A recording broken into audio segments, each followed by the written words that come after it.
ইরানিদের মাথা নিচু করার ইতিহাস নেই। আমেরিকান ঘাঁটিতে হামলার পর খামেনির কড়া হুঁশিয়ারি। ইরানের সর্বোচ্চ ধর্মীয় নেতা আয়াতুল্লাহ আলী খামেনি মার্কিন প্রেসিডেন্ট ডোনাল্ড ট্রাম্পকে এক কড়া বার্তা দিয়েছেন, যেখানে তিনি স্পষ্টভাবে জানিয়ে দিয়েছেন ইরান কখনো মাথা নত করেনি আর কখনো মাথা নত করবে না। সামাজিক যোগাযোগ মাধ্যম এক্সে দেওয়া এক বার্তায় তিনি বলেন, যারা ইরানি জনগণ ও তাদের ইতিহাস সম্পর্কে জানেন তাদেরকে সতর্ক হওয়া উচিত। তারা ভালো করেই জানেন ইরানি জাতি এমন নয় যে সহজেই তারা কারো কাছে আত্মসমর্পণ করবেন। ইরানের সর্বোচ্চ নেতা খামেনি এক্সে দেওয়া ওই পোস্টে আরো লেখেন, ইরান দৃঢ় প্রতিজ্ঞায় ঐক্যবদ্ধ অবস্থানে রয়েছে এবং কোনো চাপেই তারা কখনো পিছিয়ে আসবে না।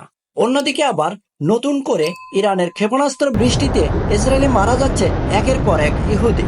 মার্কিন প্রেসিডেন্ট ডোনাল্ড ট্রাম্পের ঘোষণায় ইরান ও ইসরায়েল যুদ্ধবিরতিতে সম্মত হয়েছে দুই দেশ, কিন্তু তার এই ঘোষণার পরপরই মঙ্গলবার সকালে ইসরায়েলে ব্যাপক ক্ষেপণাস্ত্র হামলা চালায় ইরান। ইসরায়েলি প্রতিরক্ষা বাহিনী আইডিএফ জানায়, দুই দফায় 6টি ব্যালিস্টিক ক্ষেপণাস্ত্র নিক্ষেপ করেছে তেহরান। দ্বিতীয় ধাপে একটি ক্ষেপণাস্ত্র দক্ষিণ ইসরায়েলের বিয়ের সেবা শহরে একটি আবাসিক ভবনে আঘাত হানে, যার কারণে ভবনটি ধসে পড়ে। এতে অন্তত 3 জন নিহত এবং কয়েকজন গুরুতর আহত হন বলে চিকিৎসক সূত্রে জানা গেছে। হামলার সময় মধ্য দক্ষিণ ইসরায়েলের বিভিন্ন এলাকায় সাইরেন বেজে ওঠে।